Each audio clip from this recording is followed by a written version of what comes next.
Baik, Assalamualaikum warahmatullahi wabarakatuh. Kami dari kelompok 3 akan menampilkan simulasi dari sidang BPU PKI.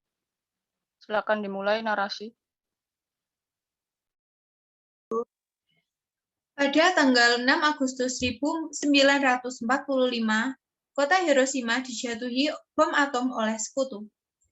Dan pada tanggal 9 Agustus 1945, giliran kota Nagasaki yang dijatuhi oleh bom atom oleh sekutu pula. Kejadian ini memberikan penderitaan bagi rakyat Jepang. Pasukan Jepang semakin lemah dan pada tanggal 12 Agustus 1945, Soekarno dan Hatta selaku pimpinan PPKI dan Rajiman Widyo Diningrat sebagai mantan ketua BPU PKI diterbangkan ke Dalat 250 km di sebelah timur Laut Saigon, Vietnam, untuk bertemu dengan Marsekal Terauchi. Dalam menyikapi kondisi seperti itu, pada 9 September, Perdana Menteri Jepang, Koiso, mengeluarkan janji kemerdekaan pada bangsa Indonesia.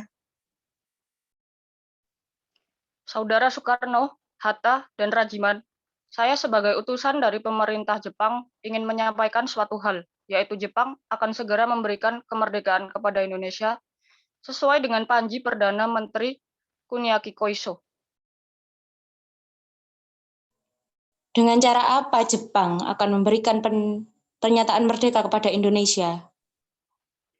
Dengan cara memproklamirkan kemerdekaan Indonesia, dan itu dapat dilaksanakan beberapa hari ke depan, tergantung cara kerja PPKI. Benar, saya sangat setuju, karena PPKI adalah badan yang bertanggung jawab untuk menyusun proklamasi kemerdekaan. Saya sependapat dengan Anda, Bung. Tetapi kita harus tetap menyegarkan memproklamirkan kemerdekaan Indonesia, Bung. Maaf, tetapi pihak Jepang meminta proklamasi kemerdekaan dibacakan pada tanggal paling cepat pada tanggal 24 Agustus 1945.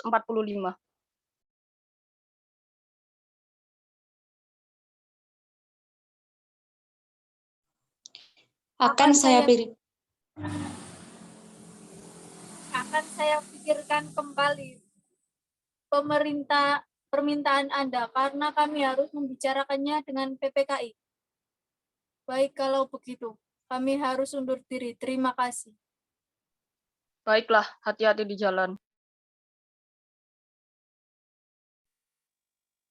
Setelah pembicaraan masalah proklamasi kemerdekaan di Dalat, 2 hari kemudian pada tanggal 14 Agustus 1945, Jepang menyatakan menyerah tanpa syarat pada sekutu, yang ditandatangani oleh Menteri Luar Negeri Jepang, Mamoru Shigemitsu.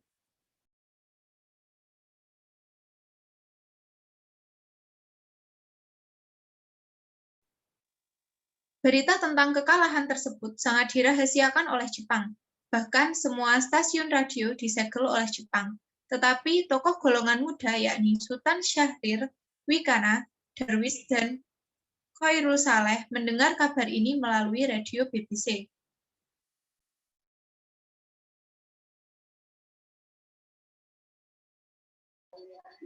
Kawan-kawan, tentara Jepang telah menyerah kepada sekutu. Berarti di Indonesia terjadi kekosongan kekuasaan. Kita harus mendesak golongan tua, terutama Bung Karno, untuk segera memproklamirkan kemerdekaan. Betul sekali, kawan. Tetapi jangan sampai proklamasi kemerdekaan diproklamirkan oleh PPKI. Kenapa kau berpendapat demikian, Sobat? Karena PPKI adalah badan bentukan Jepang. Kita tidak ingin ada campur tangan Jepang dalam proklamasi kemerdekaan. Lalu siapa yang bentak memproklamirkan kemerdekaan? Bung Karno sebagai pemimpin rakyat, atas nama rakyat dan melalui siaran radio. Tetapi permasalahannya, apakah Bung Karno setuju? Beliau akan merupakan ketua PPKI. Kalau beliau menginginkan naskah proklamasi tetap disusun oleh PPKI, kita paksa saja dia kalau perlu. Kalau perlu apa? Kita harus bicara dulu secara baik-baik dengan beliau, Wis.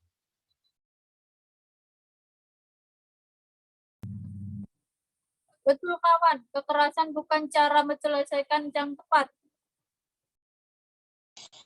Sebaiknya setelah Bung Karno pulang dari Dalat, kita segera menemuinya. Betul.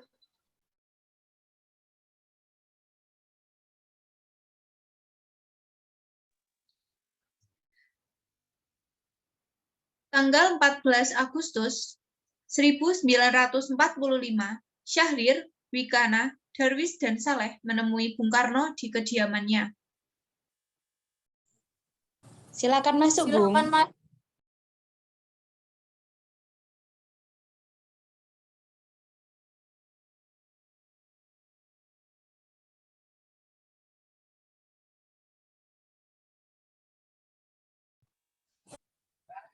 Ada maksud apa saudara-saudara datang?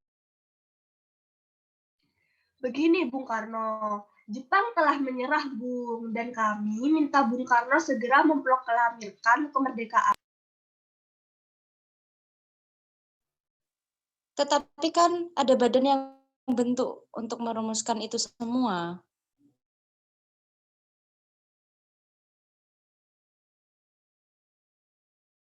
Maksud Anda PPKI? Kemari. Betul, karena PPKI lebih tahu hal-hal saja yang harus disiapkan. Kami atas nama golongan muda tidak setuju jika PPKI yang menyiapkan proklamasi kemerdekaan, karena PPKI merupakan bentukan Jepang. Kami tidak ingin kemerdekaan yang kita peroleh ada campur tangan dari perwira Jepang. Memproklamasikan kemerdekaan merupakan hak dan tugas PPKI. Baik, kalau pendapat Anda tetap seperti itu, kami mohon diri. Akhirnya, karena masing-masing mempertahankan pendapatnya, keempat orang golongan muda tersebut berpamitan kepada Bung Karno. Keesokan harinya, pada tanggal 15 Agustus 1945, pukul 20.00, golongan muda revolusioner mengadakan rapat di gedung-gedung lembaga bakteriologi di Pegangsaan Timur, dan mereka tetap berpendirian bahwa kemerdekaan adalah hak dan urusan rakyat Indonesia sendiri. Dan hasil keputusan rapat tersebut disampaikan oleh Wikana, Khairul Saleh, Soekarni, dan Darwis kepada Bung Karno. Di kediaman Bung Karno juga terdapat Bung Hatta, Ahmad Subarjo, Dr. Buntaran, Dr. Sanusi, dan Iwa Kusuma Sumantri. Selamat malam, Bung Karno. Ada maksud apa lagi Anda kemari?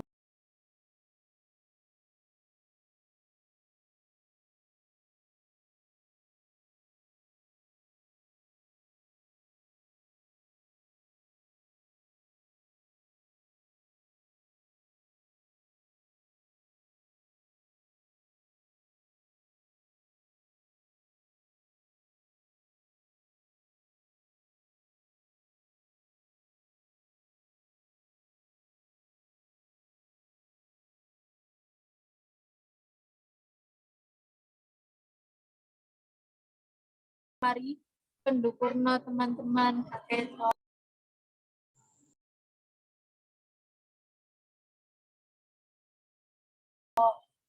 Sekarang Bung, sekarang malam ini juga kita korbankan resolusi. Kami sudah siap mempertaruhkan jiwa kami.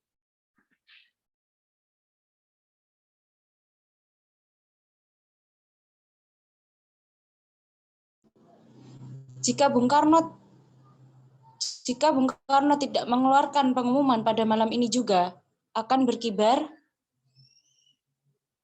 berakibat terjadinya suatu pertumpahan darah dan pembunuhan besar-besaran esok hari.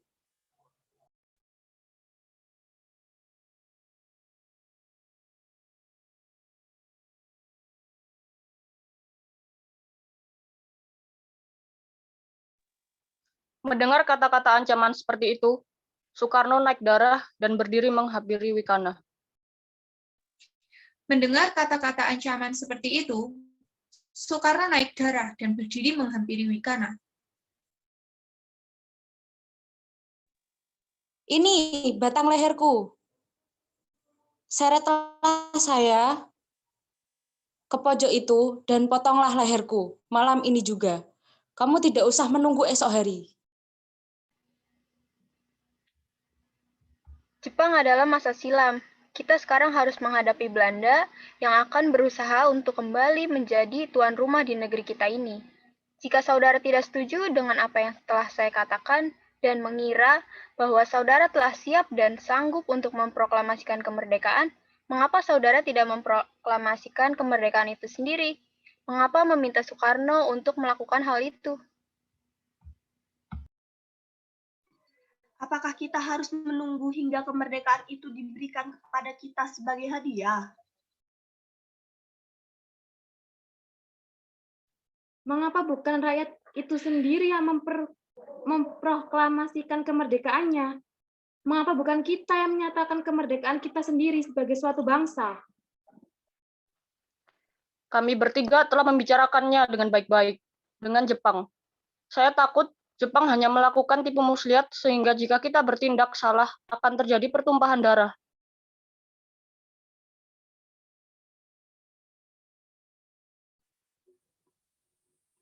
Kekuatan yang segelintir ini tidak cukup untuk melawan kekuatan bersenjata dan kesiapan total tentara Jepang. Coba, apa yang bisa kau perlihatkan kepada saya? Mana bukti kekuatan yang diperhitungkan itu? Apa tidak akan bagian keamananmu untuk menyelamatkan perempuan dan anak-anak? Bagaimana cara mempertahankan kemerdekaan setelah diproklamasikan? Kita tidak akan mendapat bantuan dari Jepang atau sekutu. Coba bayangkan bagaimana kita tegak di atas kekuatan sendiri. Sekarang saya mohon waktu sejenak untuk berbanding karena saya tidak bisa meluruskan sendiri. Soekarno, Hatta, Ahmad Subarjo, Dr. Buntaran, Dr. Sanusi, dan Iwa Kusuma Sumantri yang hadir malam itu melakukan perundingan. Setelah selesai berdiskusi, Hatta menyampaikan hasil perundingannya kepada golongan muda. Usul dari golongan muda tetap kami tidak bisa terima, karena kurang perhitungan dan takut memakan banyak korban jiwa dan harta. Baik, kalau Anda masih tetap mempertahankan pendapat kalian, kami mohon undur diri. Para pemuda kemudian bergegas meninggalkan kediaman Bung Karno dengan wajah penuh ketidakpercayaan. Setelah mengetahui pendirian golongan tua, pada pukul 24.00, golongan muda melakukan rapat di asrama Baperpi, Jalan Cikini, nomor 71. Dalam rapat itu, diputuskan untuk mengungsikan Soekarno dan Hatta ke Rengas Dengklok. Tujuannya adalah agar Insinyur Soekarno dan Dr. Andes Muhammad Hatta tidak terpengaruh oleh Jepang. Di sini, mereka kembali meyakinkan Soekarno bahwa Jepang telah menyerah dan proklamasi kemerdekaan segera dipajakan tanpa pengaruh Jepang. Pada pukul 04.00, tanggal 16 Agustus 1945, dibawa ke Rengas Dengklok. Khairul Saleh Sodanko Singgih yang merupakan tentara peta melakukan aksi tersebut.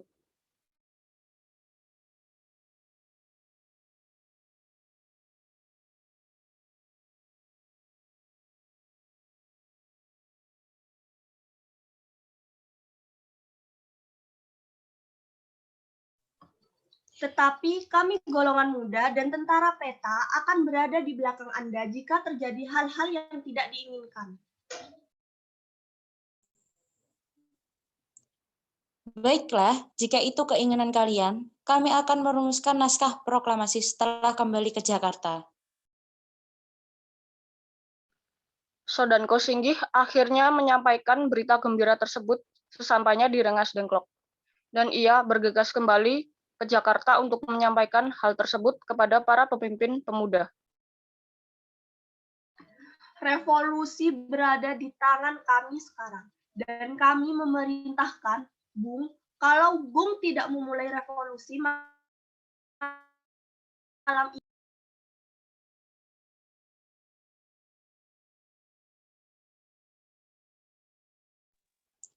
Lalu apa? Yang paling penting dalam peperangan dan revolusi adalah saatnya yang tepat.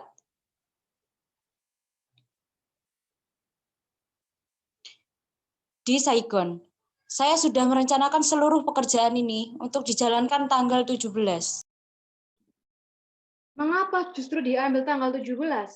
Mengapa tidak sekarang saja? Atau tanggal 16?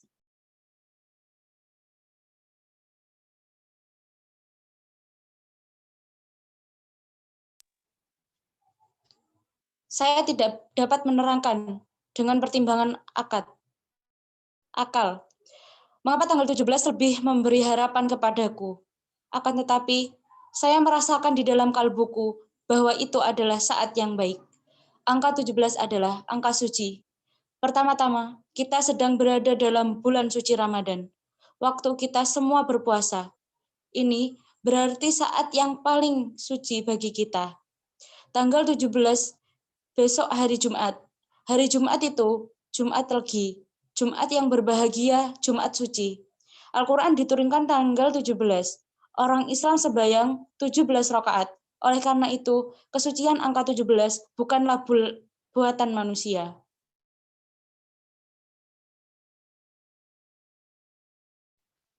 Sementara itu, di Jakarta antara Mr. Ahmad Subarjo dari golongan tua dengan Wikana dari golongan muda membicarakan kemerdekaan yang harus dilaksanakan di Jakarta. Laksamana Takashi Maeda bersedia untuk menjamin keselamatan mereka selama berada di rumahnya.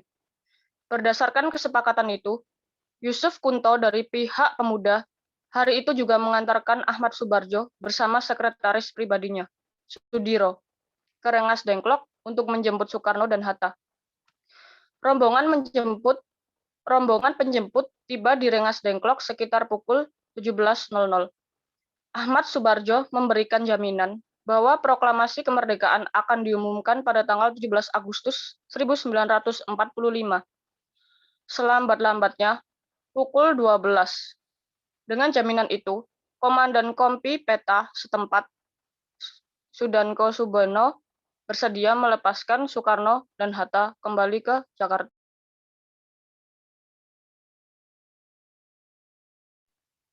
Sesampai di Jakarta, Soekarno dan Hatta bersama Laksamana Maeda menemui Majen Nishimura untuk berunding, tetapi Nishimura tidak mengizinkan proklamasi kemerdekaan.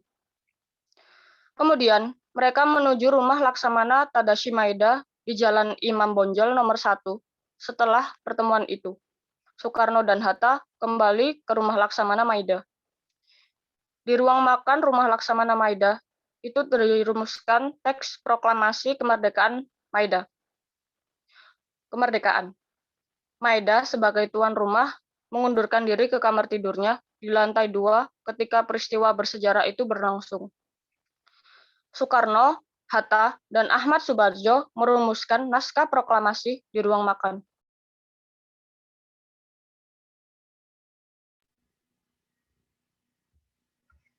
Silakan pakai rumahku saja, Bung Karno.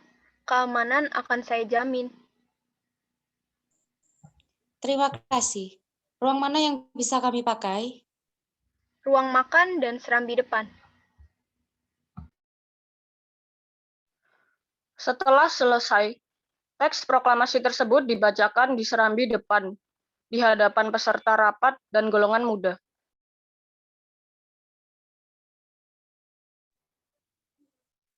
Keadaan yang mendesak lebih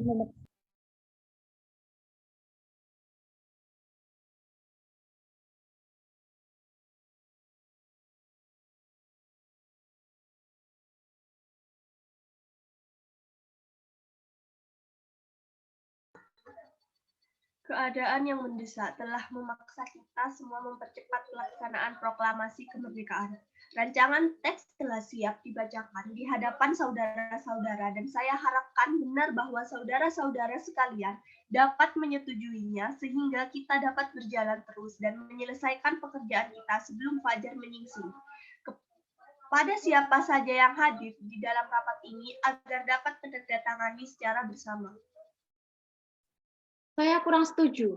Naskah proklamasi tersebut sebaiknya ditandatangani oleh Soekarno dan Hatta saja atas nama bangsa Indonesia. Bagaimana hadirin? Setuju.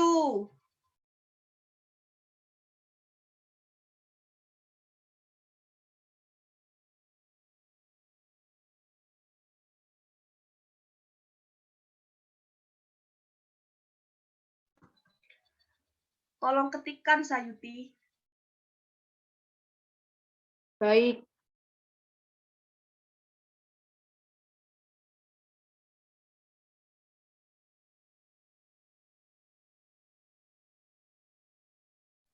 Setelah naskah proklamasi diketik oleh Sayuti Melik, kemudian Soekarno dan Hatta menandatangani naskah tersebut. Setelah terjadi perdebatan tentang di mana lokasi pembacaan naskah proklamasi, akhirnya disepakati bahwa pembacaan naskah proklamasi dibacakan di Jalan Pegangsaan Timur nomor 56 pukul 10. Para undangan dan warga Jakarta pun berbondong-bondong menuju kediaman Bung Karno tersebut. Bung Karno lalu menyampaikan pidatonya sebelum membacakan naskah proklamasi.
Mohon maaf, tadi sepertinya mic-nya mati, sehingga suaranya tidak terdengar. Ya Allah. Ulang ya. Ya, silakan. Agak dikeataskan ya. Nah, saudara-saudara sekalian, saya telah minta saudara hadir di sini untuk menyaksikan suatu peristiwa maha penting dalam sejarah kita. Berpuluh-puluh tahun kita bangsa Indonesia telah berjuang untuk kemerdekaan tanah air kita. Bahkan lebih telah beratus-ratus tahun. Gelombangnya aksi kita untuk mencapai kemerdekaan kita itu ada naiknya, ada turunnya. Tetapi jiwa kita tetap menuju ke arah cita-cita. Juga di dalam zaman Jepang, usaha kita untuk mencapai kemerdekaan nasional tidak berhenti. Di dalam zaman Jepang ini, tampaknya saja kita menyandarkan diri kepada mereka. Tetapi pada hakikatnya, tetap kita menyusun tenaga kita sendiri. Tetap kita percaya pada kekuatan kita sendiri. Sekarang tibalah saatnya kita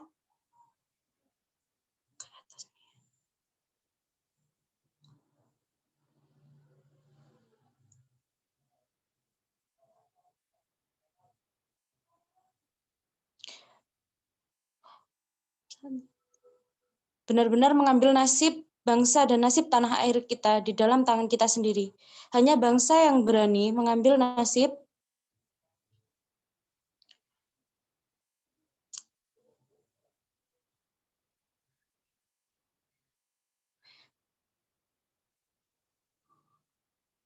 dalam tangan sendiri akan dapat berdiri dengan kuatnya.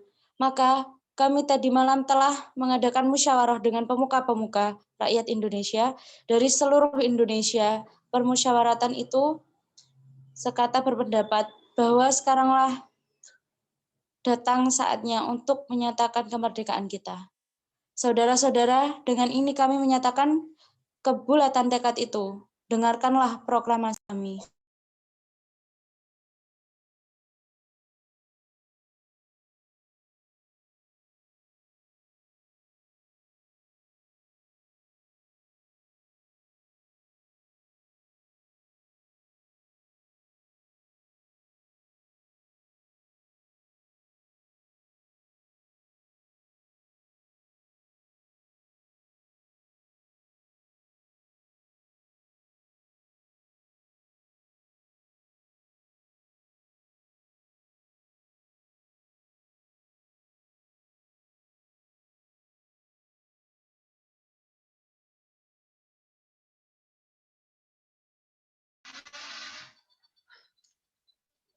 Proklamasi.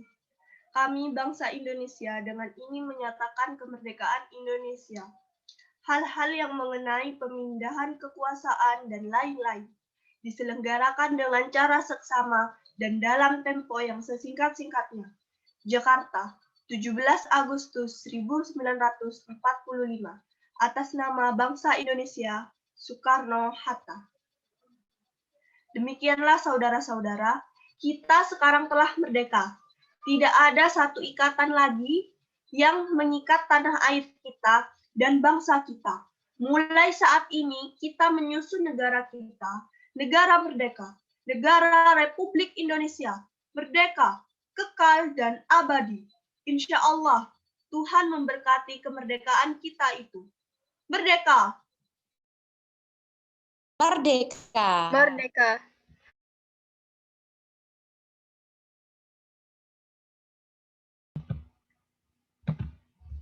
Acara dilanjutkan dengan pengibaran bendera merah putih.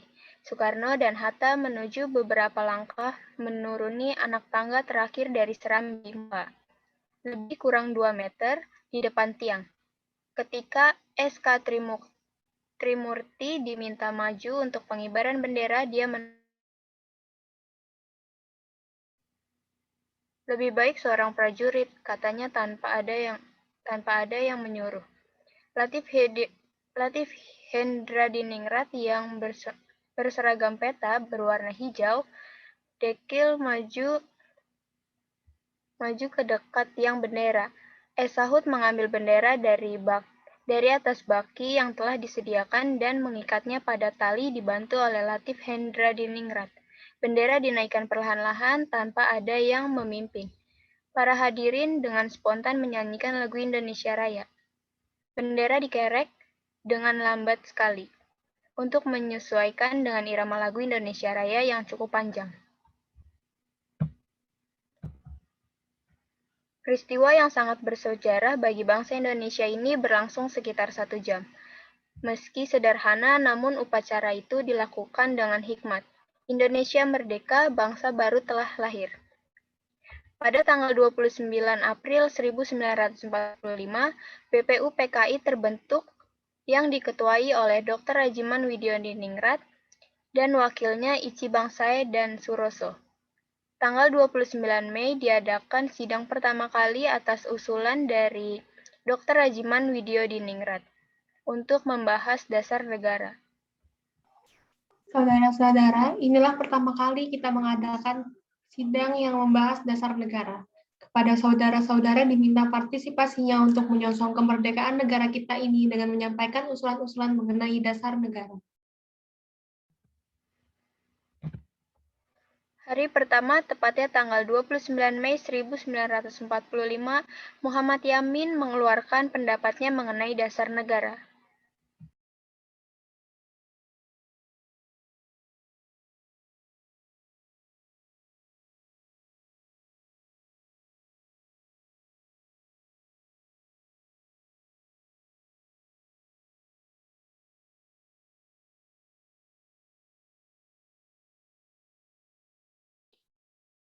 Baiklah saudara-saudara, saya selaku anggota Perumusan Dasar Negara ingin menyampaikan pendapat berupa 5 asas dasar negara yang meliputi 1. Peri kebangsaan, 2. Peri kemanusiaan, 3. Peri ketuhanan, 4. Peri kerakyatan, 5. Peri kesejahteraan rakyat, 6. Kekeluargaan, 7. Keseimbangan lahir dan batin, 8. Musyawarah, 9. Keadilan rakyat, 10. Internasionalisme atau peri kemanusiaan, 11. Mufakat atau demokrasi, 12. Kesejahteraan sosial, 13. Ketuhanan yang Maha Esa. Soekarno-Hatta selaku pimpinan PPKI dan Rajiman Wedioningrat sebagai mantan Ketua BPUPKI diterbangkan ke Dalat 250 km di sebelah timur laut Saigon, Vietnam untuk bertemu Marsekal Terauchi.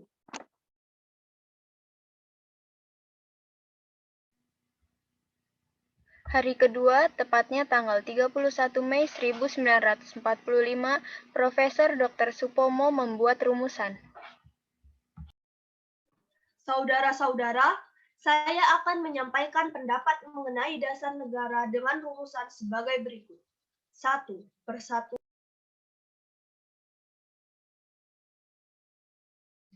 Terima kasih atas usulan Anda. Apakah ada pendapat lagi? Jika tidak ada, rapat ini dianggap selesai. Sidang BPUPKI dilanjutkan pada hari ketiga, tepatnya pada tanggal 1 Juni 1945, Soekarno mengeluarkan rumusan. Saudara-saudara, saya akan mengusulkan rumusan dasar negara yang saya beri nama Pancasila, yang berisi 1. Kebangsaan Indonesia. Terima kasih atas usulannya. Dengan ini saya menyatakan sidang pertama BPUPKI selesai.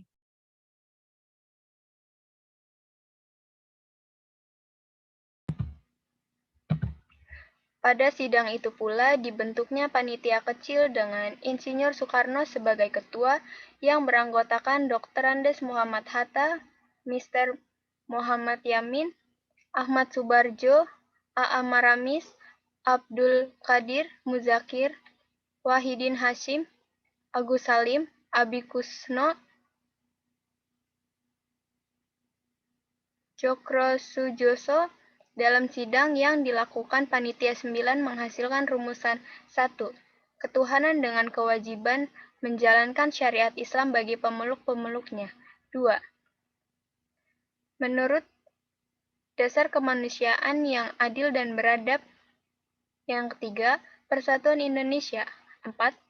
Kerakyatan yang dipimpin oleh hikmat kebijaksanaan dalam permusyawaratan perwakilan.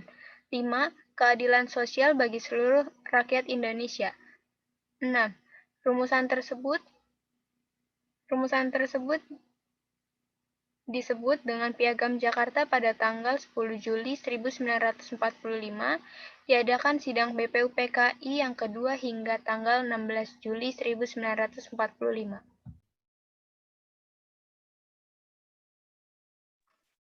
Jadi, kesimpulan sidang kita kali ini adalah bentuk negara Indonesia adalah Republik dan wilayah Indonesia yakni seluruh wilayah kepulauan Indonesia. Selanjutnya, saya persilakan kepada perwakilan dari Panitia Perancang Undang-Undang Dasar untuk melaporkan hasil sidangnya. Terima kasih, saya akan membicarakan hasil sidang yang telah kami lakukan.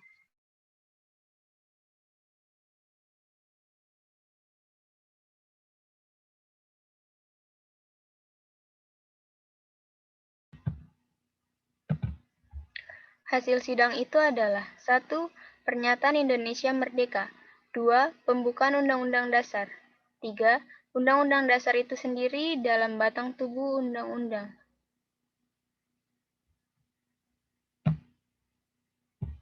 Dengan keberhasilan dari Panitia Perancang Undang-Undang menyusun rancangan Undang-Undang Dasar, maka tugas BPUPKI dinyatakan selesai dan dibubarkan. Pada tanggal 6 Agustus 1945, Hiroshima dibom atom oleh Amerika Serikat. Keadaan itu mendorong Jepang membentuk Dokuritsu Zumbi Inkai atau PPKI. tepatnya tanggal 7 Agustus 1945 dengan anggota berjumlah 21 orang. Tanggal 9 Agustus 1945, kota Nagasaki dibom atom oleh Amerika Serikat. Oleh karena itu, Jenderal Besar Tereuchi, Panglima Tentara Umum Selatan memanggil Insinyur Soekarno dan Dr. Andes Muhammad Hatta dan Rajiman Widyodiningrat agar datang ke markas di Dalat, Vietnam, untuk melakukan pertemuan tanggal 12 Agustus 1945. Saya berjanji akan memberikan kemerdekaan kepada Indonesia. Tetapi kemerdekaan itu diumumkan setelah segala persiapan selesai.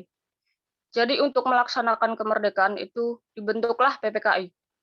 Pelaksanaan kemerdekaan segera dilakukan setelah persiapan selesai dan berangsur-angsur di Pulau Jawa, baru disusul pulau lainnya. Wilayah Indonesia akan meliputi seluruh bekas wilayah Hindia Belanda.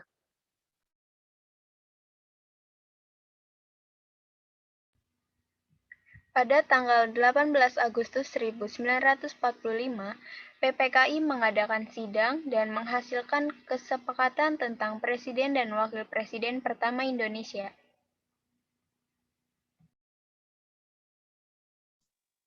Dengan ini, kita sepakat bahwa Insinyur Soekarno akan menjadi Presiden pertama Indonesia dan Muhammad Hatta sebagai Wakil Presiden untuk membantu tugas-tugas presiden.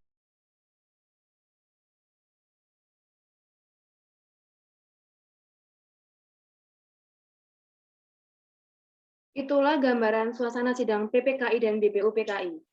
Sekian dari kelompok kami. Apabila ada kata, kami mohon maaf. Wassalamualaikum warahmatullahi wabarakatuh. Assalamualaikum warahmatullahi wabarakatuh. Terima kasih.